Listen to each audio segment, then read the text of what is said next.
Quiero que prepare su Biblia, por favor, en el libro de la carta a los Colosenses, que es precisamente donde vamos a estar ahí trabajando y entrando en un punto. Y quisiera comenzar haciendo una pregunta realmente. Quiero comenzar y que usted mismo se la conteste. Usted normalmente llega a una congregación como esta, tal vez hoy viene por primera vez o no, o ya ha venido, pero déjeme saber cuántos de ustedes como mínimo una o dos veces han estado reflexionando o meditando o leyendo la declaración de fe de una iglesia como estas. Es decir, que usted sabe qué se predica en esta iglesia, usted va a tener una idea de qué se hace en una iglesia como esta. Alguien puede levantar la mano y decir, yo sé lo que dice la declaración de fe, yo la he leído y todo. Ok, veo unas manos levantadas, está muy bien. Y eso me parece interesante y es supremamente necesario que nosotros cuando llegamos a una congregación podamos mirar la declaración de fe de una congregación, que es lo que se enseña acá, ¿sí? Porque ¿cómo sabe usted que no llegó de pronto a una secta? ¿Cómo sabe que llegó a un lugar donde verdaderamente la palabra de Dios se predica como debe ser? Y voy a ser directo, ¿qué tal que usted terminara en un salón del reino de los testigos de Jehová y no se dio cuenta? O termine en una iglesia mormona, ¿sí? Que tienen una desviación en su doctrina, o una iglesia unida, pentecostal unida, ¿sí? Y eso es lo que sucede en muchos lugares, que la gente llega a iglesias, ¿sí? Lugares de congregación, voy a llamarles más bien, y entran, pero pocas veces nosotros, y me incluyo ahí, solo cuando ya aprendemos es que nos damos cuenta, wow, yo no me puedo meter en una iglesia así, porque sí. Y bueno, vuelvo y les comparto, en el viaje que tuve la oportunidad de visitar en las páginas aproximadamente unas 15 iglesias y era sorprendente con mi esposa ver la declaración de fe y de una vez descartaba yo la posibilidad siquiera de acercarme a golpear la puerta en uno de los propósitos que yo llevaba, que ustedes conocen como congregación. ¿Y por qué? Porque en algunas decía, aquí son bienvenidos los homosexuales, las lesbianas, si usted es borracho, venga que aquí le recibimos. Y claro, nosotros tampoco vamos a echar a nadie eso, pero me refiero esa no es una declaración de fe. La declaración de fe es lo que nosotros creemos, la declaración de fe es lo que nosotros enseñamos, la declaración de fe es lo que nosotros precisamente basamos nuestra enseñanza. De ahí que es tan importante que usted debería leerla si forma parte de esta congregación, si usted es miembro de esta congregación, porque usted necesita evaluar si realmente quienes somos los expositores en una congregación como esta, estamos alineados con lo que estamos diciendo. Por ahí hay una frase que dice que el papel aguanta mucho, ¿lo han escuchado? Bueno, uno muchas veces dice, ay sí, mira, ¿qué dice esto? Pero ahora tengo que mirar si realmente eso es lo que se está cumpliendo. Ahora, ¿a dónde quiero ir? Al peligro de que nosotros humanamente difícilmente percibimos los peligros que pueden haber dentro de las congregaciones. ¿Y a qué tipo de peligro me refiero? A peligros doctrinales. Y la carta a los Colosenses es una carta que precisamente nos va a llevar a eso, a mirar un poco más. Y hoy voy a estar con ustedes, es únicamente en la introducción de la carta, hablando un poco más para que usted tenga claridad, wow, ¿por qué se escribió ese libro? Y tal vez usted abre su Biblia como yo se lo manifesté en esta mañana, y tal vez usted la ha leído, pero es necesario que nosotros entremos a mirar quién escribió esa carta, por qué se escribió esa carta, para quién se escribió esa carta, en qué época se escribió esa carta, cuál era el propósito de la carta, realmente cuál era el fin, ¿cierto? Y nosotros normalmente cuando se escribían las cartas, ya no se escriben cartas, pero cuando uno recibió una carta, ¿cierto? Venía identificada esa carta y uno era feliz y uno la leía con qué gusto, decía, traigo saludos o me mandaron saludos en la carta de fulano de tal. Y uno se deleitaba en eso y uno entendía cuál era el propósito. Bueno, realmente esta carta a los Colosenses también tiene un propósito y por eso la quise llamar, porque es el centro de toda la carta, en la cual ojalá quiero que usted lo recuerde y lo guarde en su corazón. Esta carta habla de la supremacía de Cristo para el creyente. La supremacía de Cristo para el creyente. Es decir, la suficiencia, más bien, no la supremacía, perdón. La suficiencia de Cristo para el creyente. ¿Es realmente Cristo suficiente? Esa es una pregunta. Bueno, la carta nos lo va a describir, la carta nos lo va a mostrar. Si realmente Cristo es suficiente o no. ¿Cuál es el peligro que nosotros tenemos hoy en día, mis amados? El peligro que tenemos hoy en día es que usted puede venir a una congregación como esta, sentirse a gusto en una congregación como esta, tal vez hacerse miembro de una congregación como esta, pero a la vez no estar convencido de que aquí, en la Escritura, usted va a encontrar todo lo que usted necesita para su vida. Y entonces usted pueda de pronto venir acá, sentirse bien, pero gustarle otro tipo de cosas, y de pronto a buscar el Feng Shui o el yoga o otro tipo de áreas donde usted cree que su vida realmente también requiere de eso.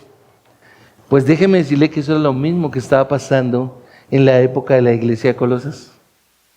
A medida que uno se adentra y va mirando cada porción de las palabras que Pablo escribió, fue fascinante realmente. Y es bien interesante uno ver cómo Pablo realmente escribió esta carta describiendo un gravísimo problema que había.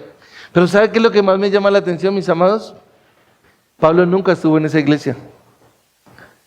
Sí, nunca visitó la iglesia de Colosas. Por supuesto, él no la inauguró, no la fundó ni nada de eso. Ahora, ¿usted se imagina uno recibir una carta de alguien que no lo conoce a uno? Recibir una carta de alguien que nunca ha estado, que no sabe la vida de uno, pero que a la vez muestra una preocupación por uno. ¿No le parece interesante? Haga de cuenta como si hoy en día nosotros recibiéramos la carta de un hombre de estos eruditos que Dios ha levantado en nuestra época, como Pastor MacArthur, o de pronto hubiera sido R.C. Sproul, y uno la recibiera y hermanos de la comunidad de Gracia, de Envigado, y nos saludara y nos hiciera unas ciertas recomendaciones y todo. Nosotros estaríamos felices, ¿cierto? Diríamos, wow, ¿cómo este hombre se está preocupando por nosotros? Bueno, realmente eso es lo que vamos a ver en esta mañana, de eso quiero hablar un poco, porque realmente si tú no tienes un contexto de lo que es esta carta, pues simplemente se va a convertir en un tiempo donde vas a estar ahí sentado, vas a escuchar a un predicador, como en el caso mío, vas a ver que yo recorro texto a texto, versículo a versículo, pero a la hora de la verdad no va a tener esa profundidad donde se forme un fundamento en tu vida que te lleve a honrar y a exaltar a Dios como realmente Él es digno de ser exaltado y a reconocer realmente la supremacía de Cristo, ¿sí? La suficiencia de Cristo en la vida de un creyente. Y ese era el problema que estaba pasando en esta congregación. Por eso acompáñame al texto y vamos a leer solamente del versículo 1 hasta el 8 y ya nos quedaremos ahí. En una parte de la introducción dice la palabra del Señor: Pablo, apóstol de Jesucristo por la voluntad de Dios, y el hermano Timoteo, a los santos y fieles hermanos en Cristo que están en Colosas, gracias a ustedes y paz de parte de Dios nuestro Padre. Damos gracias a Dios, el Padre de nuestro Señor Jesucristo, orando siempre por ustedes, pues hemos oído de su fe en Cristo Jesús y del amor que tienen por todos los santos. Me perdí. En el 5, gracias. A causa de la esperanza reservada para ustedes en los cielos, de esta esperanza ustedes oyeron antes de la palabra de verdad, el Evangelio, que ha llegado hasta ustedes. Así como en todo el mundo está dando fruto constantemente y creciendo, así lo han estado haciendo también en ustedes desde el día en que lo oyeron y comprendieron la gracia de Dios en verdad.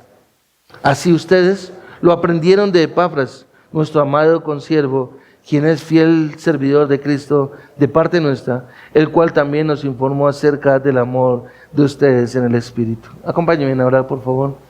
Padre, te damos gracias, amado Dios, gracias por este tiempo, Rey de gloria y majestad, en el que podemos abrir tu palabra, Señor, y mirar en ella, sumergirnos en ella, Padre de la gloria. Señor, rogándote que no sea la palabra de un hombre, que no sea un hombre parado acá, simplemente distrayendo, Señor, o dando palmaditas en la espalda de quienes están acá, Señor, sino que sea el poder y la presencia de tu Santo Espíritu obrando, Señor, en el corazón y en la vida de cada persona acorde al designio de tu voluntad, Señor, para que nosotros podamos honrar y glorificar y exaltar tu nombre, Señor, y reconocer verdaderamente que tú eres el Dios eterno, el Dios santo, el Dios justo, y que solo en Jesucristo hay salvación, y que solo en Él hay redención y perdón de pecados, para gloria y alabanza tuya en Cristo Jesús. Amén. Si usted observa, en el versículo 7, el apóstol Pablo está diciendo, así ustedes lo aprendieron ¿de quién? Dice Pablo, de Epafras, nuestro amado consiervo, quien es fiel servidor de Cristo, de parte nuestra, el cual también nos informó acerca del amor de ustedes en el Espíritu. Aquí está el fundador de la iglesia. Aquí está el hombre que fundó la iglesia en Colosas. Pero permítame contarles un poco más acerca de la historia. Cuando uno va a la historia es interesante porque la ciudad de Colosas viene desde el año 485 a 465 antes de Cristo. Es decir, para que ustedes se ubiquen en el contexto histórico, mis amados, en la época del rey Jerjes, con la reina Basti, ¿se acuerdan? O sea, el que encontramos en el libro de Esther. Desde ahí está Colosas. Y realmente Jerjes fue un tirano, un hombre perverso, un hombre supremamente malo, que mataba a muchos hombres o mató a muchos hombres porque no terminaron de construir un puente que él quería hacer. Desde ahí empezó todo el proceso de la historia. Y desde ahí viene Colosas, esta ciudad, una ciudad bonita, una ciudad realmente interesante que aparece en la Escritura. Pero realmente ahí no había iglesia. Por supuesto que sabemos que la iglesia comienza en el libro de los Hechos, pero es interesante que este hombre Epafras realmente nos deja ver la Escritura que fue el que la fundó. Cuando nosotros nos damos cuenta, él lo que hace es que él va y visita a Pablo en Roma. Pablo está encarcelado y él va por varios días y lo visita. ¿Para qué? Para contarle cómo está esa iglesia. Y lo que nos deja ver la historia y todo el contexto es que realmente lo más seguro es que este hombre, bueno, hizo un gran recorrido, fue un hombre que Dios utilizó para fundar la iglesia de Colosas, y lo podemos ver ahí en el versículo 5 y 7, al 7, a causa de la esperanza reservada para ustedes en los cielos.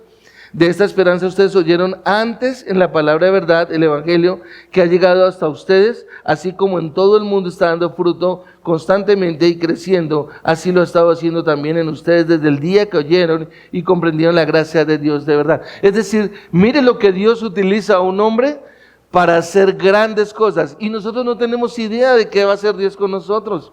Esta es una iglesia pequeña, es una iglesia que Dios ha permitido que se mantenga, que esté acá en una ciudad como esta, en Envigado, pero usted y yo tal vez pasará el tiempo y nunca sabremos qué fue lo que Dios hizo, pero de aquí puede hacer cosas maravillosas nuestro Dios. Ahora lo que nosotros tenemos que hacer es ser fieles. Ahora observa que Pablo está diciendo cómo el evangelio de Dios tuvo un fruto, realmente tuvo un efecto en la vida de aquellos que vivían en Colosas, que llegó hasta los oídos en el mundo, digamos, de aquella época. Observa que dice, de esta esperanza, versículo 5, ustedes oyeron antes en la palabra de verdad, hablando del Señor Jesucristo, el evangelio, que ha llegado hasta ustedes.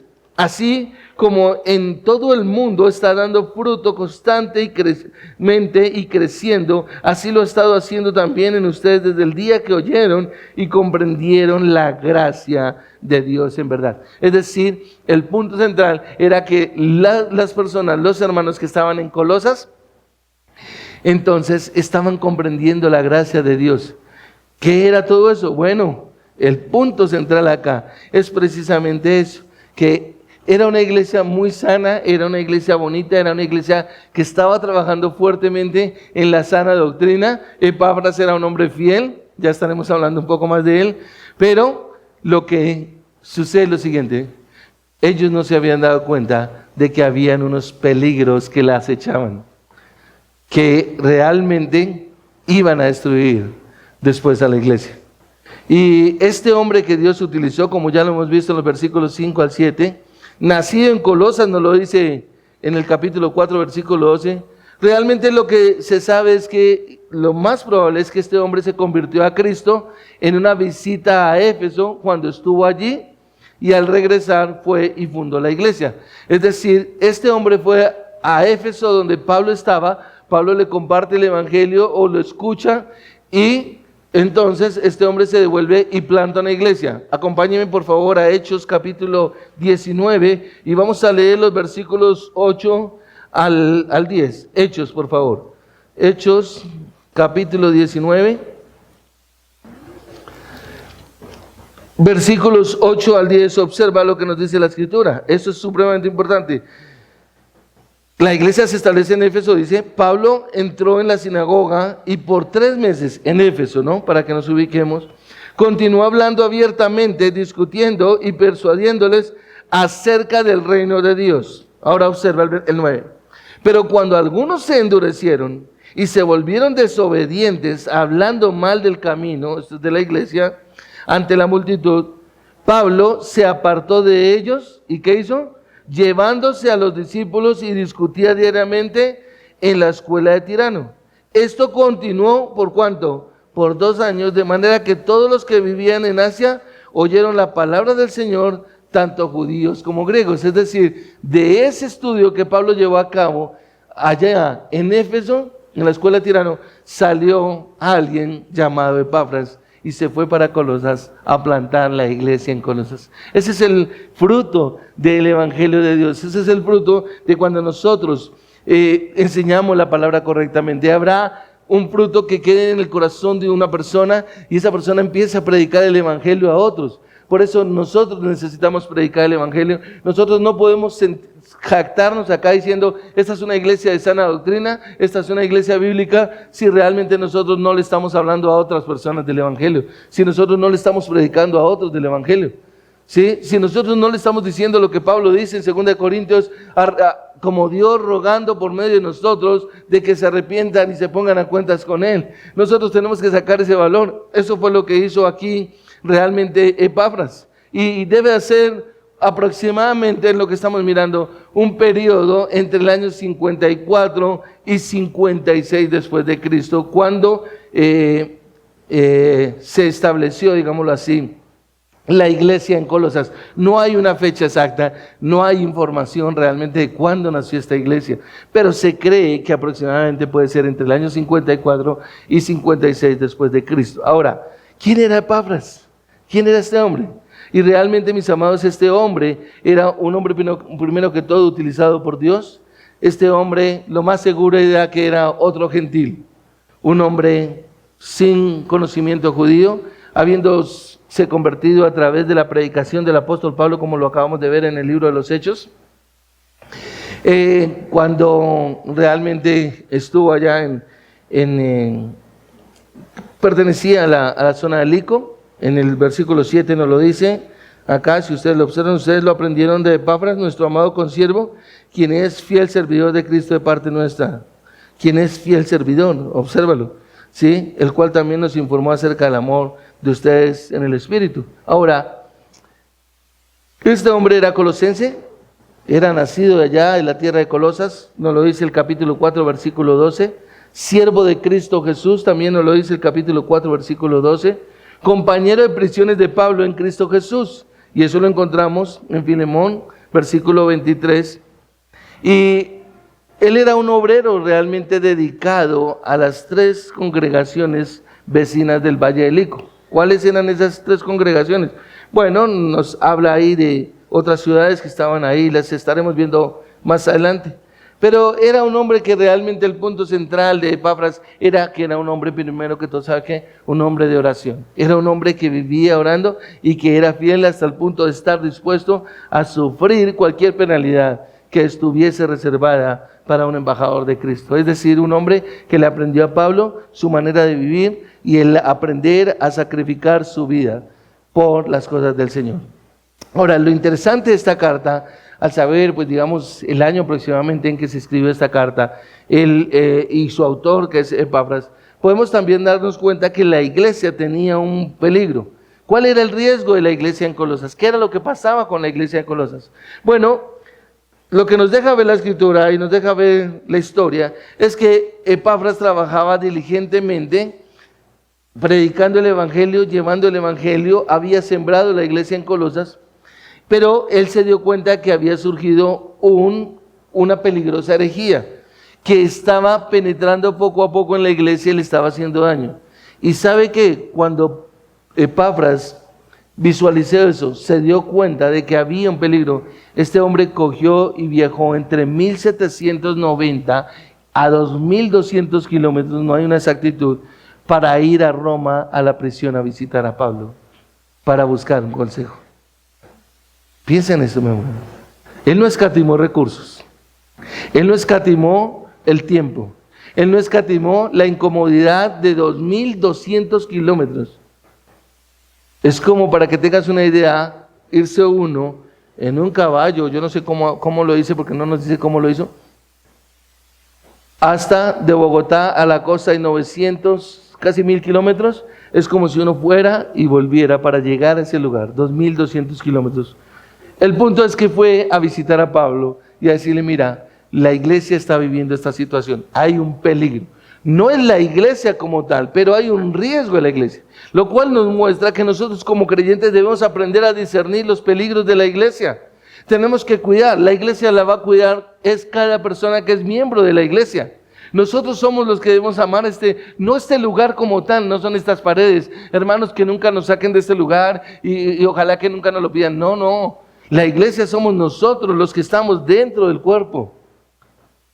Y lo interesante, mis amados, es que eso es lo que nosotros tenemos que velar, para que no entre el enemigo a hacer daño precisamente. Y este hombre discernió que verdaderamente había un gravísimo problema y por eso hace ese recorrido de 2200 kilómetros. Y aunque la iglesia no había sido todavía infectada por esa herejía, vamos a ver que lo que Pablo le escribe en esta carta a la iglesia es precisamente para advertirles el peligro. Y por eso esta carta a los colosenses es una carta preventiva. O sea, siempre que entres a la carta de Colosenses, siempre tienes que darte cuenta que es una carta preventiva, es decir, te está previniendo. Pablo quería prevenir a la iglesia en Colosas de una situación adversa. Y si recuerdas, en la introducción que dices, llegaste a este lugar, miraste la declaración de fe, miraste si tenía sana doctrina, has prestado atención, has mirado qué enseñan en este lugar, qué se predica en este lugar, se predica la Trinidad, qué significa una iglesia bíblica, realmente tengo claridad en eso, realmente esta es una iglesia que puedo ponerla en una balanza con otras iglesias. Son muchas preguntas que solo tú vas a encontrar la respuesta, porque cualquiera podría decir, bueno, usted como predicador nos está diciendo a nosotros eso. Y está bien, yo se lo digo, pero la palabra me dice que usted tiene que ser como los de Berea, que van a la Escritura para verificar si lo que les está enseñando es la verdad. Y el caso de Colosas, ¿cuál era el problema de la iglesia en Colosas? Tenía una mezcla entre judíos y gentiles, y era el peligro que amenazaba, era un contenido, escúchalo bien, entre paganismo y judaísmo. Ahora, quiero que mires el texto acá. Vamos a mirar los dos primeros versículos solamente como la primera parte de la introducción, porque el tiempo no nos dará completo. Pablo, apóstol, ¿de quién? De Jesucristo. Él se presenta como el apóstol de Jesucristo y dice, por la voluntad de Dios o mediante la voluntad de Dios. Es decir, Pablo hace hincapié de que él no es un apóstol por voluntad propia, sino realmente por voluntad de Dios. Observa lo que él dice, por la voluntad de Dios. Y luego presenta al hermano Timoteo, es decir, ellos dos, y escriben la carta ¿a quién? A los santos y fieles hermanos en Cristo. Y acá hay mucha profundidad, todavía no me puedo entrar, estamos solamente en una introducción. Pero observa que él dice a los santos, ¿y a quién más? Y a los hermanos en Cristo. Les llama hermanos. Ok, ¿los conocía? No. ¿Estuvo en la iglesia? Nunca. Pero sin embargo escribe una carta a los hermanos. ¿Qué es lo que llevó a Pablo a que les dijera hermanos en Cristo? Y observa el texto que dice que están en Colosas, es decir, la iglesia que está en Colosas. Bueno, para que Él los llame hermanos, es porque Él visualizó la virtud de una vida cristiana. Es decir, estas personas, según el informe que Epafras me está dando, tienen las virtudes de la fe cristiana, de una vida cristiana. ¿Cuáles son las virtudes de una fe cristiana? No las vamos a ver hoy, las estudiaremos después. Para uno llamar a alguien hermano, número 1, fe, tener la misma fe. Número 2, tener la misma esperanza. Y número 3, manifestar el amor como cuerpo. ¡Wow! ¡Qué interesante! Eso es lo que uno debe tener en cuenta para decirle a alguien hermano. No es lo que la gente acostumbra como un cliché a alguien que entra a la iglesia y no me le dice el nombre. Hermana, bienvenida, hermano. Y uno dice, ¿cómo se llama la hermana? No sé, pero es una hermana. ¿Sí? Esos son los errores que nosotros muchas veces comentamos. Acá Pablo no está cometiendo ningún error. Él está llamándolos hermanos. ¿Pero por qué? Porque según lo que vemos entre el versículo 3 y el versículo 8, el informe que Epafras le había dado, estaba mostrando de que ellos eran hermanos. Observa, damos gracias a Dios, el Padre de nuestro Señor Jesucristo, que orando siempre por ustedes. Pablo oraba por una iglesia que no conocía. Pues hemos oído, aquí está el punto. ¿Qué hemos oído? Su fe en Cristo Jesús y el amor que tienen por todos los santos. Iglesia, Comunidad de Gracia en Envigado, ¿no les suena conocidas estas palabras? Son las mismas que Pablo utilizó en Efesios capítulo 1, versículo 15. Yo, Pablo, ¿sí? No dejo de dar gracias al Señor al saber de la fe que tienen en Jesús y el amor que tienen por todos los santos. ¡Wow! Era fundamental. Van dos, fe y amor. Y luego después Pablo habla de la esperanza.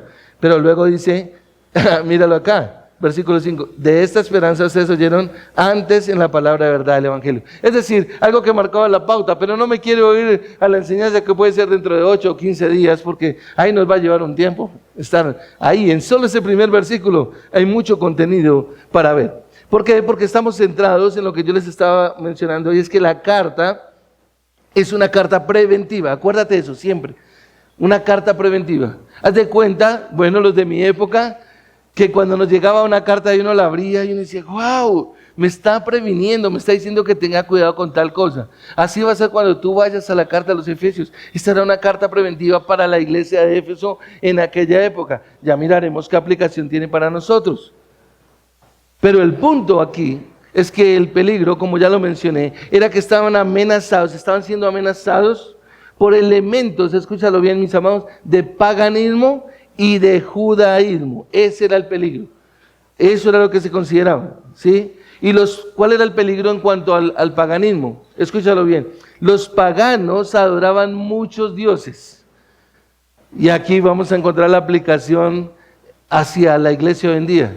Las personas vienen a este lugar, se sientan acá, escuchan hablar de Jesucristo, pero ellos todavía pueden estar convencidos en que tal vez María es corredentora con Cristo, que María tiene el papel de vicaria con Cristo, que la Santísima e Inmaculada realmente puede también tener cierto poder.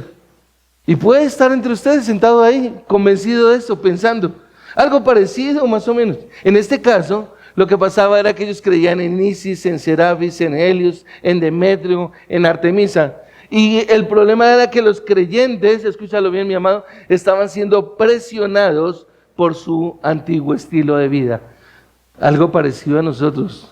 Cuando alguien se convierte, ¿y qué le dice la familia? No, tú tienes que quedarte en la religión en la que fuiste creado.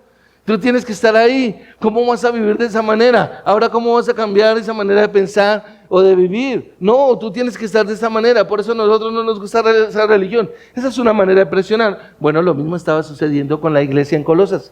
Los creyentes, las personas que se estaban convirtiendo, estaban siendo presionados de tal manera que los estaban llevando y los estaban asfixiando como para que renunciaran a ese estilo de vida de santidad en la palabra de Dios. Ahora, todos los gentiles, esta iglesia, estaba conformada por gentiles, y quiero que observes qué es lo que uno le va a encontrar a la carta en partes bien interesantes. Observa el versículo 21 del capítulo 1. Mira a los gentiles. Mira que era una iglesia de gentiles, es decir, no tenían conocimiento mucho de judíos. Y aún ustedes antes estaban alejados y eran de ánimo hostil. ¿Quiénes estaban alejados? Los gentiles, porque los judíos tenían, sí, todas las leyes y todo eso, los mandatos, pero los gentiles no. Ocupados en malas obras, versículo 22. Sin embargo, ahí hay un contraste, ahora Dios los ha reconciliado en Cristo en su cuerpo de carne, mediante su muerte, a fin de presentarlos santos, sin mancha e irreprensibles delante ¿de quién? De Dios, ¿cierto? Ahora mira el versículo 27 del mismo capítulo, y en el versículo 27 dice, a estos, ¿a quiénes? A esos gentiles, Dios quiso dar a conocer cuáles son las riquezas de la gloria de este misterio entre los gentiles, que es Cristo en ustedes, la esperanza de gloria. Si ves cómo empieza uno a encontrar en la carta, cómo Pablo empieza a dirigir bajo la dirección del Espíritu Santo, a siempre marcar a Cristo como el Señor principal en la vida de un creyente. Es decir, un convencimiento bajo la dirección del Espíritu Santo de que Cristo es suficiente para un creyente, que un creyente no necesita absolutamente nada más, que un verdadero creyente verdaderamente va a tener en su corazón la vida eterna, la tengo por medio de Cristo, Él es mi Redentor, como lo cantamos hace un momento en la primera canción, Redentor, tú eres mi gozo, eres mi vida, ¿sí? Y todo lo que entonábamos ahí en ese cántico, es un convencimiento en el corazón. Recuerda que nuestras canciones están alineadas con lo que enseñamos con la palabra de Dios. Ahora, lo interesante acá que leíamos es que el versículo 27 dice, de este misterio entre los gentiles que es Cristo, el misterio que es Cristo, es decir, no se había revelado que Cristo era realmente el Redentor y en Él había unidad y Dios estaba reconciliando al mundo, o Dios reconcilió al mundo para consigo mismo, por medio de Jesucristo. Eso es algo fundamental, algo que realmente debe estar en nuestro corazón. Y luego dice, entre los gentiles que es Cristo, en ustedes la esperanza de la gloria. Mi esperanza es Cristo Jesús, mi esperanza es Cristo. ¿Estamos hasta ahí, amados? Entonces, lo que podemos darnos cuenta acá, y el peligro en el que estamos introduciéndonos, me refiero para encontrar en el contexto de la carta al ser preventiva, es que casi todas las variedades de paganismo que estaban viviendo, en ese entonces se conocían que tenían un buen éxito en esta región. Es decir, se estaba montando por encima de lo que era la palabra de Dios. O sea, parecía una batalla perdida, en cierta manera. Vuelvo y digo, aunque la iglesia no se había contaminado todavía, sí tenía efecto en las personas, o sea, como que no las dejaba llegar. Mira, mi amado, es algo similar a lo que encontramos hoy en día. Sal a predicar el evangelio. Sal a presentarle a las personas a Jesucristo. ¿Qué te va a decir las personas? Las personas que te están contestando, no, yo vivo bien, yo vivo bueno. Como dice por ahí la canción, la estamos pasando bueno, la estamos pasando bueno. La gente no ve necesidad de Cristo. ¿Y sabes por qué muchas veces no ve necesidad de Cristo? Porque nosotros los cristianos tampoco estamos reflejando la suficiencia de Cristo para nuestras vidas. Es decir, el peligro del paganismo es terminar uno contaminado con el paganismo. Ya les mencioné, ellos adoraban, escúchalo bien, deidades tales como Frigia, Cibeles, Sebasio, Men, Isis, Serafis, Helios, Selene, Demeter, Artemis. ¿Sí? Ahora, el problema aquí es que el mal básico con el que se enfrentaban esta joven iglesia era bastante fuerte y estaba marcado por dos peligros. El primer peligro, como ya lo he estado mencionando, es caer en el paganismo. Es decir, una mezcla de aceptar de lo de afuera sin verle tanto peligro, sin verle tanto problema. O sea, ok, estamos en un mundo caído, estamos en, sí, la gente, entonces, pero yo no le veo problemas si allí van y se revuelcan de esta manera o de la otra. Y bueno, no. Es tan interesante esta carta, tan preventiva, que está diciendo, si tú comprendes lo apartado y lo separado que has sido por el Dios Santo, te toca vivir de una manera completamente diferente. No hay manera que te entremezcles con el paganismo. Si no, wow, como dice Apocalipsis, mejor que seas frío o caliente, porque a los tibios los vomitaré. Y para Dios no hay tibios, mi amado. Y Aunque tal vez nos duela, nos podemos ver acá y amarnos, pero si tú no estás llevando una vida realmente como la palabra nos está marcando, no estamos hablando de perfección, pero tenemos que cuidarnos, ser temerosos. Y lo que Pablo está haciendo aquí es advertirle el peligro de caer en esta vida pecaminosa, y lo que Pablo hace con esta carta preventiva es exhortarlos a una cosa, mis amados, a preservar la fe. Tienen que preservar la fe, es lo que Pablo les está diciendo. Y escucha bien esto, mi amado, la mejor manera de no caer en el paganismo es manteniendo la fe activa, porque una fe pasiva de seguro va a llevar a vivir de forma pagana y simple. Es decir, ¿cómo es una fe pasiva? Yo tengo fe en Jesucristo, pero no tengo contacto con la palabra de Dios. Pocas veces la leo, de vez en cuando, y eso sí me acuerdo. O tal vez nunca la leo. Esa es una fe pasiva, eso no tiene nada que ver. Bueno, yo no oro mucho, la verdad es que ando tan ocupado que mi vida no me deja, el trabajo, los hijos, mi esposa no me deja, ¿sí?, los quehaceres de la vida diaria, pero yo soy cristiano. Bueno, esa es una fe pasiva. Y esa fe pasiva, ¿sabes qué? Te va a llevar a que tú termines aceptando el paganismo como era el peligro de aquella iglesia. Es decir, era una iglesia joven, era una iglesia inmadura, no tenían plena madurez, pero ellos habían creído en las cosas en Cristo. Observa, y si tú miras y después en tu devocional, tal vez tomas del versículo 3 al 8, te vas a dar cuenta de lo grande y maravilloso que era. Mira, dice: damos gracias a Dios el Padre nuestro Señor Jesucristo, orando siempre por ustedes, pues hemos oído de su fe en Cristo Jesús y del amor que tienen por todos los santos. Es decir, era una iglesia nueva, una iglesia que entendía lo que era el amor con el que Dios les había amado, tenían la fe en Jesucristo, ok, pero era nueva. Y el peligro era que el paganismo quería presionarlo. Como cuando a ti y a mí nos han contestado: chévere que seas un cristiano, pero yo no estoy de acuerdo como que seas tan radical y ahora no aceptas nada y todo es pecado y todo. Wow. Y uno, como por disimular, dice: no, tranquilo, yo puedo escuchar esa música mundana, asquerosa, la tal reggaetón o todo ese tipo de músicas. ¿Cómo es que llaman las otras? Bueno, usted sabe a cuál me refiero yo. Que lastimosamente uno ve en personas que dicen llamarse cristianas, pero que no le están dando la gloria a Dios, que no están honrando a Dios, que participan del mundo como si no ha pasado nada. Es que somos cristianos, pero ¿sabes qué? Pues nosotros no hemos dejado de ser de este mundo, todavía no nos hemos ido. El día que nos vayamos de este mundo, pues dejaremos este mundo. No, la Biblia nos dice que nosotros estamos en este mundo, pero no somos de este mundo, que pertenecemos al reino celestial.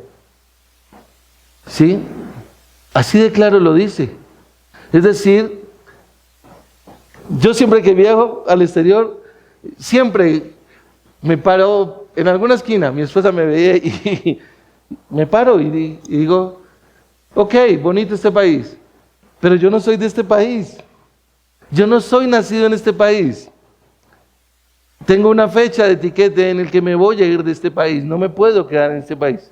Ahora, hay cosas bonitas, interesantes, me gustaría quedarme. Mi carne me dice: quédate porque es muy lindo, tienes mejores comodidades.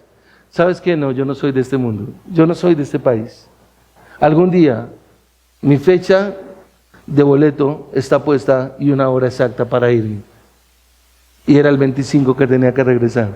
Lo mismo va a ser conmigo en esta tierra, mi amado. Yo no puedo amar este mundo. No me puedo deleitar en las cosas de este mundo. Yo tengo que deleitarme en las cosas de Dios. Tengo que ver la grandeza de la gracia y la misericordia, como lo prediqué hace 8 días, de las riquezas de su gracia, de las riquezas en Cristo Jesús, de las inmensurables riquezas en Cristo Jesús, los 3 puntos que les di el domingo pasado, mi amado, de lo que es, y está aquí en la palabra de Dios. Entonces, la mejor manera de no caer en el paganismo es tener una vida, una fe activa. Observa el versículo 23.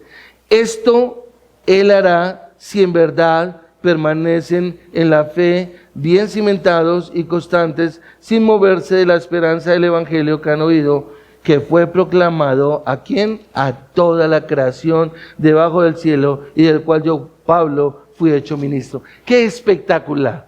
¿Sabe qué, mi amado? Diga en su corazón, wow, Señor, qué tremendo. Porque yo estoy amando este mundo. Porque tal vez mi fe me está llevando a no ser activa. No es una fe verdaderamente como la Biblia me insta. Tal vez es una fe, o tal vez esta carta sea para mi vida realmente algo preventivo de la manera como yo estoy viviendo. Míralo nuevamente, esto Él hará. Él, ¿quién? Cristo, si en verdad permanecen en la fe, bien cimentados y constantes, sin moverse de la esperanza del Evangelio, ¿qué? Que han oído y que fue proclamado,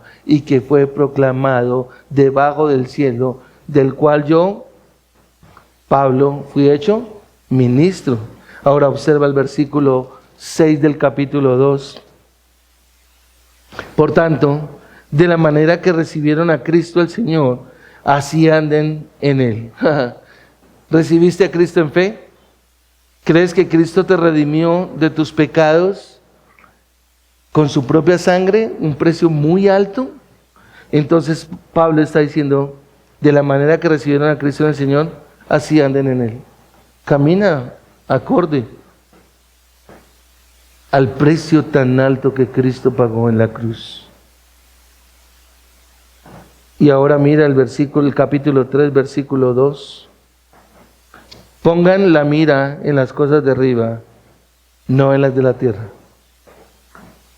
No podemos mirar a este mundo. Y cuando Pablo habla de mirar, que lo estaremos estudiando en el transcurso de la carta, está diciendo ¿tú estás poniendo tu esperanza en este mundo? ¿Estás esperando que tu vida cambie en este mundo? ¿Estás esperando que puedas llegar a tener y a desarrollarte profesionalmente en riquezas y en todo en este mundo? Bueno, esa es una manera donde el paganismo nos lleva a meternos y terminar aceptando cosas. Porque realmente el caminar con Cristo y el realmente conocer la santidad de Dios nos llevará a enfrentarnos a este mundo en algún momento a decir, no, así mi carne está diciendo, pero mira es más dinero, pero mira es más comodidad. No, porque mi Cristo pagó un precio muy alto en la cruz por mí.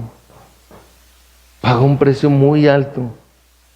Mira, en la iglesia de Colosas, el mundo y la carne ejercían una presión muy fuerte sobre los colosenses.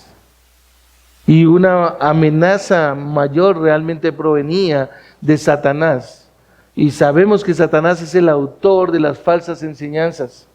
Y usted comprenderá por qué la iglesia estaba en un peligro, estaba siendo amenazada realmente. Porque es que Satanás se mete sutilmente. En las iglesias Satanás no mete, pues puede llegar al predicador. No vamos a decir que yo no nos equivoquemos, pueda que sí, pero no para torcer una doctrina, ni para enseñar de manera falsa. ¿Sabes qué? Satanás lo hace más astutamente y se mete con personas que llegan sutilmente a las iglesias y empiezan a mostrar, no, eso no nos parece, mire, esto no está bien, tengan cuidado. Eso era lo que estaba pasando ahí. Por eso el principal objetivo de la carta de Pablo, como ya lo mencioné, es contrarrestar el influjo de las falsas doctrinas, el peligro de lo que estaba entrando poco a poco, donde la gente como que, no importa, pues mejor vámonos de aquí o cosas así. No, esa es la astucia de Satanás. Y bueno, aunque algunos han visto en la herejía colosense elementos del siglo I, sí, que se convirtió en el gnosticismo y que es interesante, y vamos a prestarle ahorita atención, voy a tratar de acelerar lo más que pueda. Realmente también hay otras personas que tienen una postura en cuanto a la enseñanza de la secta judía más por el lado de los esenios. Pero el punto aquí central, mis amados, es que realmente la herejía colosense, primero que todo no la vamos a ligar a un sistema histórico en particular, no vamos a decir a esto, pero lo que sí tenemos que ver realmente es que contenía dos elementos, y voy a tratar de abarcarlos en el corto tiempo que me queda. Dos elementos supremamente claves. ¿Y por qué digo supremamente claves? Porque uno puede decir, bueno, esto era para esa época, pero lo increíble es que, ¿sabes qué? Astutamente, está aquí, 21 siglos después, todavía. ¿Sí? Número uno, esos dos elementos era la falsa filosofía griega y dos, el legalismo y ceremonial judaico, más bien llamémoslo así. Eran los dos elementos de la herejía colosense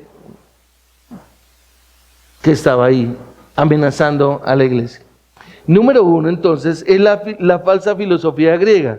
Ahora, ¿en qué consiste esa falsa filosofía griega? Presta la atención, mi amado, porque cuando yo la estaba estudiando, estaba documentándome y todo, me llamó mucho la atención.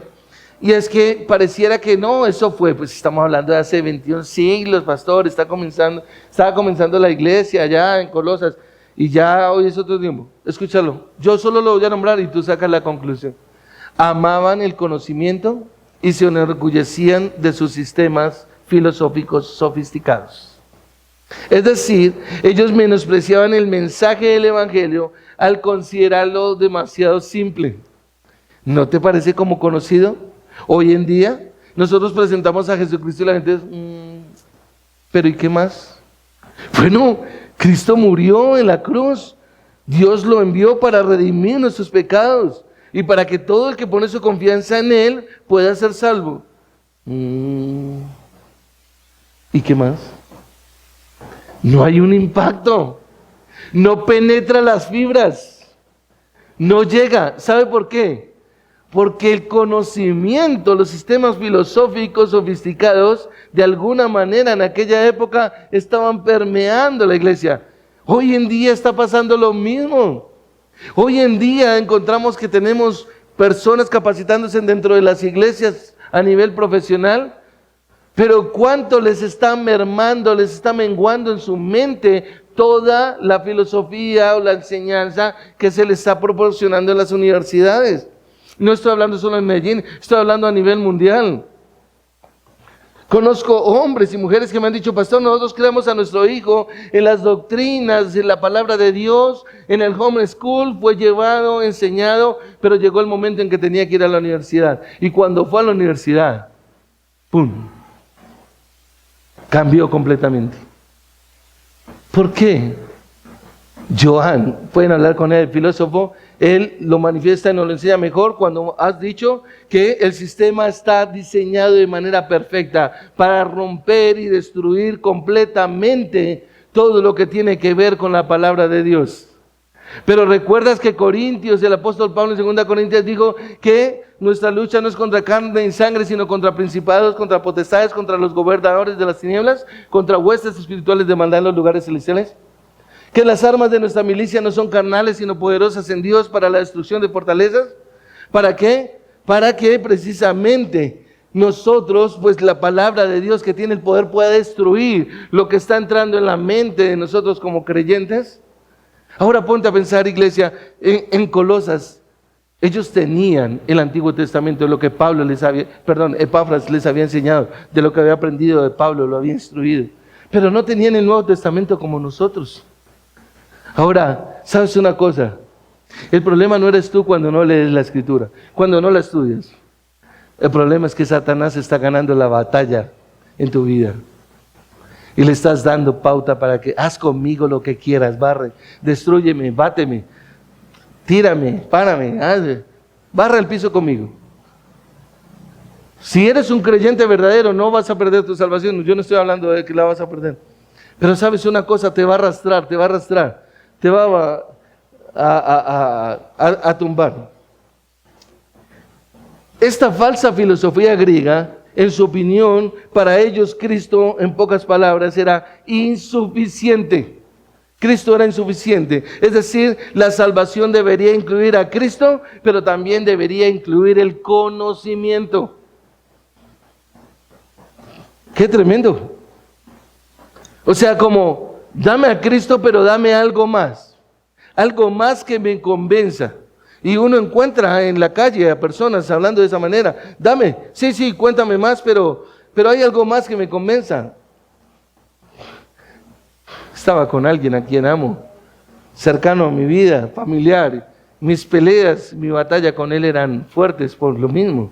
Mira, es que yo he leído, es que yo me he documentado, es que yo, y yo le decía, me hablas de todo, pero no me estás hablando de la Escritura, no me estás mostrando la Escritura, no vas a la Escritura, te has llenado de tanta basura, le decía yo. Que es triste lo que me estás hablando, me quieres sustentar algo dentro de lo perverso y mundano que es del hombre, pero no vas a la Escritura, no tienes cómo sustentarme con la Escritura. Mientras que yo todo era Escritura, Escritura y Escritura. ¿Y sabe qué, mi amado? Lo tremendo de esta filosofía griega es que ellos aseguraban haber recibido visiones en las cuales basaban la superioridad de su conocimiento. Y mira cómo Pablo los trata. Ellos habían afirmado que habían recibido visiones. Creían que estas supuestas visiones los dotaba de un discernimiento más profundo para ministerios divinos digamos, y mucho más altos que el de otras personas. Y mira que Pablo realmente les tapa la boca. Observa en el capítulo 2, versículo 18 con lo que él dice: nadie los defraude de su premio, deleitándose en la humillación de sí mismo y en la oración de los ángeles, basándose en visiones que han visto, envanecido sin causa por su mente carnal, Mira, eso es la pura carne. Cuando la gente dice, es que yo tuve una visión, es que el Señor me reveló, es que el Señor me mostró. Mire, no quiero hablar más de mi viaje, pero me encontré gente que me hablaba así. ¿Cuál que le mostró? ¿Cuál que le reveló?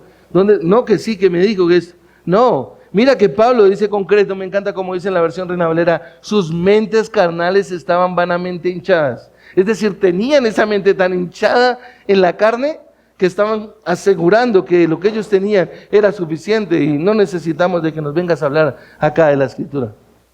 Y este tipo de conocimiento superior alcanzó, su apogeo máximo realmente en el siglo I, con la peligrosa herejía conocida, como ya lo mencioné, con el gnosticismo. ¿A qué se refiere el gnosticismo?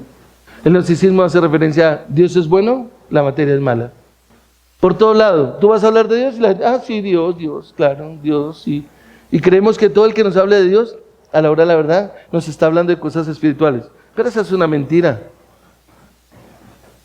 Ellos afirmaban que Dios era bueno, que la materia era mala, ¿sí? Que el buen Dios era incapaz de hacer una maligna materia, digamos, que no había posibilidad de que Dios hubiera creado una materia mala. Entonces llegaron a afirmar, escúchalo bien, a la existencia de una serie de emanaciones, podríamos decir, procedente de lo divino. Entonces, Cristo había emanado de algo, digamos, divino, ese era el concepto de una de esas emanaciones elevadas, pero realmente lo que no concibían es que realmente la carne, es decir, Cristo en carne, en lo humano, fuese algo que estuviera bien. ¿Por qué? Porque la materia está mal. ¿A dónde llevaba esto realmente? A rechazar a Cristo en su totalidad. Es decir, como nosotros, la Biblia nos lo enseña, Cristo es 100% Dios, Cristo es 100% hombre. Tiene sus dos naturalezas y nosotros las aceptamos. Y ellos entonces enseñaban que solo a través de este conocimiento superior, de la ayuda de buenas emanaciones, escúchalo bien, eso cuando la gente dice el aura, la energía, y nosotros entramos en esas conversaciones como si nada, wow, Ligia, que hay buena energía, te veo, uy, es que esas, y sí, y como que entramos en esas conversaciones de la gente y creemos que no ha pasado nada. Pero esos son tipos de conversaciones de ese tipo de filosofía de un conocimiento diferente al de la Escritura realmente. Pero entonces ellos lo que estaban haciendo era que manifestaban que ese tipo de emanaciones de un conocimiento superior realmente era lo que ayudaba a poder salir adelante. Es decir, Pablo lo menciona en el versículo 18, si usted lo mira el capítulo 2, que por eso era necesario que adoraran a los ángeles, porque su ayuda resultaba indispensable para la salvación. Y entonces encontramos personas que dicen, no, yo tengo mi ángel de la guarda y yo lo adoro y yo lo amo y él es precioso. Pero mira que Pablo dice, nadie los defraude de su premio, deleitándose en la humillación de sí mismo y en la adoración ¿a qué? A los ángeles. Era algo completamente peligroso. Algo que la Biblia prohíbe realmente y que nos deja ver en el contexto. Recuerda, ¿sí?, que aún Juan en Apocalipsis dice que se postró y que le dice el ángel: levántate porque yo no soy digno de recibir adoración. Entonces tenemos que llegar a darnos cuenta, iglesia, que los herejes de Colosas, el gran problema es que negaron la humanidad de Cristo. Observa en el capítulo 1, versículo 22. Sin embargo, ahora Dios los ha reconciliado en Cristo, en su cuerpo de carne, mediante su muerte, a fin de presentarlos santos, sin mancha y irreprensibles delante de Él. Pablo está afirmando algo contrario a lo que precisamente los herejes de Colosas estaban afirmando: la humanidad de Cristo. Pablo lo menciona aquí en el versículo 22. También negaban la divinidad de Cristo. Observa el capítulo 2, versículo 9, donde Pablo los corrige. Capítulo 2, versículo 9, porque toda la plenitud de la deidad reside corporalmente en Él, es decir, Dios está habitando en este cuerpo humano, 100% humano. Y lo tercero, digamos así, dentro de este punto, es que la herejía colosense también niega que Cristo sea suficiente para la salvación. Y ahí entonces nos damos cuenta que lo que Pablo hace escribiendo esta carta es que ataca esta falsa enseñanza en repetidas ocasiones. Mira lo precioso del versículo 28 del capítulo 1. A Él, ¿a quién? A Cristo. Nosotros, dice Pablo, ¿qué hacemos? Proclamamos. ¿Cómo? Amonestando a todos los hombres y enseñando a todos los hombres con toda sabiduría, a fin de poder presentar a todo hombre perfecto en Cristo. Qué hermoso es esto, realmente. Qué maravilloso. Realmente es Cristo nuestra vida, es Cristo nuestra fortaleza, es Cristo el centro de nuestra vida. Y realmente Cristo es suficiente para un creyente. La suficiencia de Cristo es impresionante. Mira el versículo 3 del capítulo 2. ¿Qué dice? En quien están escondidos todos los tesoros de la sabiduría y del conocimiento. Ya mencionamos el 9, porque en Él habita corporalmente toda la plenitud. Y en el versículo 10, ¿qué dice Pablo? Vosotros estáis completos en Él. Vosotros estáis completos en Él. Ahora, eso era en cuanto a la filosofía griega. Ahora, en cuanto al legalismo judaico, ¿sí?, y ceremonial, había un problema. Recuerden que había una entremezcla entre esos dos. Y si usted se da cuenta, es algo parecido y similar a lo que nosotros hoy en día estamos encontrando. Primero vimos el paganismo, el tipo de pensamiento, no hay ningún problema. O sea que la iglesia, sí, como muchos le están mostrando, puede estar metida en el mundo, puede ser parte del mundo. La iglesia tiene que estar untada del mundo. No, ya hablamos de que se requiere de una fe activa para poder precisamente rechazar. Cuando tú vas a la palabra y cuando tú ves la santidad de Dios, tú vas a ver realmente que las cosas a tu alrededor, lo vas a ver con una cosmovisión bíblica, tú vas a decir: esto no agrada a Dios y yo no voy a ser parte de eso. Ahora, en cuanto al caso del legalismo judaico, el problema de los herejes de Colosas es que adoptaron elementos del ceremonial judaico.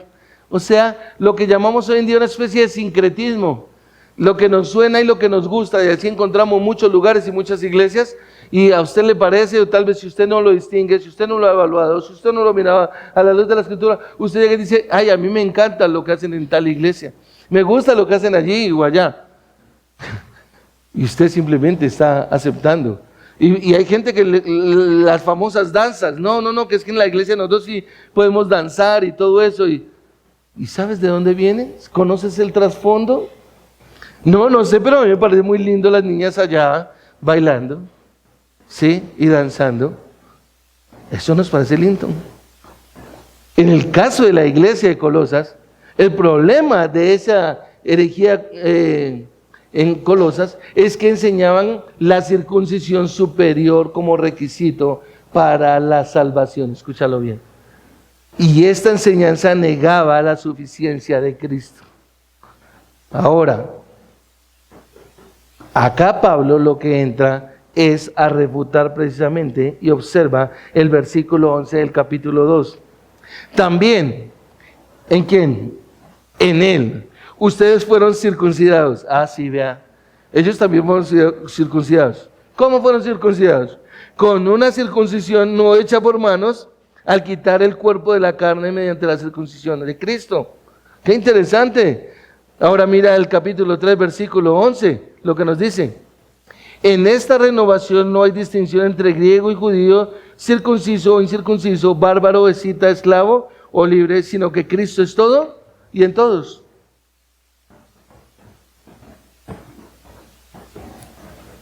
Ahora, los que cayeron en este error también defendían una porción de ascetismo, cuya práctica contempla la estricta negación del yo y el duro trato al cuerpo.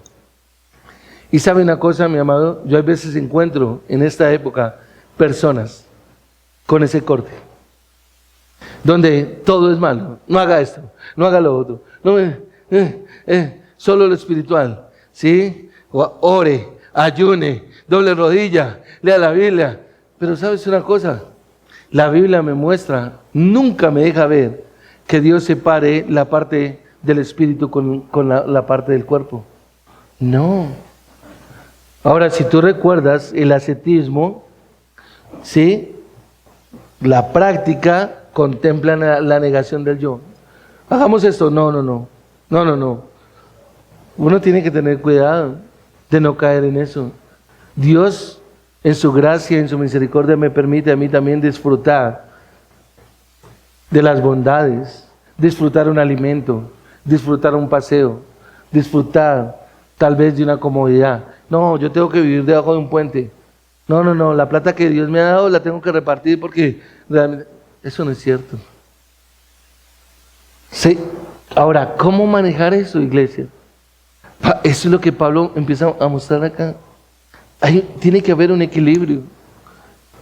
Ni el lado del paganismo, pero ni el lado del ritual judaico. ¿Sí? Observa los versículos 20 al 22 del capítulo 2. Si ustedes han muerto con Cristo a los principios elementales del mundo, ¿por qué como si aún vivieran en el mundo se someten a preceptos tales como no manipules, no gustes, no toques?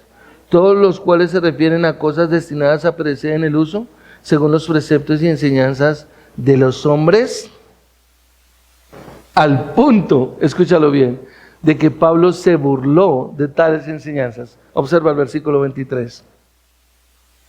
Tales cosas tienen a la verdad la apariencia de sabiduría en una religión humana, en la humillación de sí mismo y en el trato severo del cuerpo, pero carecen de valor alguno contra los apetitos de la carne. Es decir, ¿sabes qué? En pocas palabras, ¿qué está diciendo Pablo? ¿Eso no te sirve? Para nada. El Señor Jesucristo lo enseñó, ¿lo recuerdan? Lo que contamina al hombre no es lo que entra en el hombre, sino lo que sale del corazón del hombre. El problema es que muchas veces nosotros no queremos aceptar nuestra condición. Nos parece duro, nos parece que se predica muy duro cuando se está enseñando, oye, estamos en una condición caída y pecaminosa realmente. Ahora miren el equilibrio para yo no caer en el ascetismo, porque yo sé mi condición caída y pecaminosa, que lo único que hago es pecar y solamente pecar, y que cuando tengo algo de piedad es porque Dios las preparó de antemano para que yo anduviese en ellas. Claro. Pero no puedo caer en el extremo si no mantengo un equilibrio con la palabra de Dios y la dirección del Espíritu Santo que me lleve precisamente a poder saber en qué momento me estoy pasando, en qué momento puedo disfrutar de las bondades de la gracia de Dios. El ascetismo no tiene cabida en la salvación, iglesia. Recuérdalo bien, el ascetismo no tiene cabida, ¿sí? Y Pablo precisamente los anima a que no tengan temor, porque dichas costumbres precisamente ceremoniales no eran necesarias para la salvación. Observa el versículo 16 del capítulo 2. Por tanto, que nadie se constituya en juez de ustedes con respecto a la comida o bebida, o en cuanto al día de fiesta o luna nueva, o día de ¿qué? De reposo. Pablo lo que hizo fue afirmar de que esto no era más que una sombra de lo que había de venir. La realidad se encuentra en Cristo. Observa el versículo 17. Cosas que solo son sombra de lo que ha de venir, pero el cuerpo, escúchalo bien, ¿qué? El cuerpo pertenece a Cristo. La herejía que estaba amenazando a la iglesia colosense realmente era una herejía que, como ya lo mencioné, de esa extraña mezcla de filosofía griega y judaísmo, y aunque esta mezcla, digámoslo así, era bastante inusual, existía un precedente ahí bien claro, y realmente nosotros tenemos que tener cuidado. No todo lo que nos suena espiritual realmente terminará siendo espiritual o bíblico, y quiero compartir cómo el pastor MacArthur lo escribe acá, y permítanme, les hago la lectura. La herejía que amenazaba a la iglesia colosense era pues una extraña mezcla de filosofía griega y legalismo judío. Esta mezcla existía de una de las más grandes sectas del judaísmo del primer siglo, fue uno de los esenios. Al igual que los herejes de Colosas, eran ascetas rigurosos y compartían su creencia de que la materia era mala y que el espíritu bueno, tal como los gnósticos. Eran legalistas estrictos, sobrepasando incluso a los fariseos. El historiador judío Josefo, que fuera en una época miembro de los esenios, menciona que practicaban la adoración a los ángeles, así como el vegetarianismo riguroso. Todas esas corrientes que hoy en día escuchamos en la gente, no es que yo soy vegetariano, es que yo soy, ¿cuál es el otro? Ya me olvidó. Vegano. Viene de todo este tipo de pensamiento filosófico. Y nosotros como creyentes nos comemos el cuento, ¿sí? Y todo eso, pero realmente tenemos que tener cuidado con todo ello. Quiero parar ahí, mis amados, y acompáñenme en oración, queda como cortado, pero es la introducción para entender una carta tan preciosa, tan hermosa. Y recuerda, siempre vamos a llegar a preguntarnos, ¿cuál fue el propósito de Pablo al escribir esta carta? ¿Era una carta qué? Preventiva, era una carta preventiva. Estaba previniendo a la iglesia de Colosas.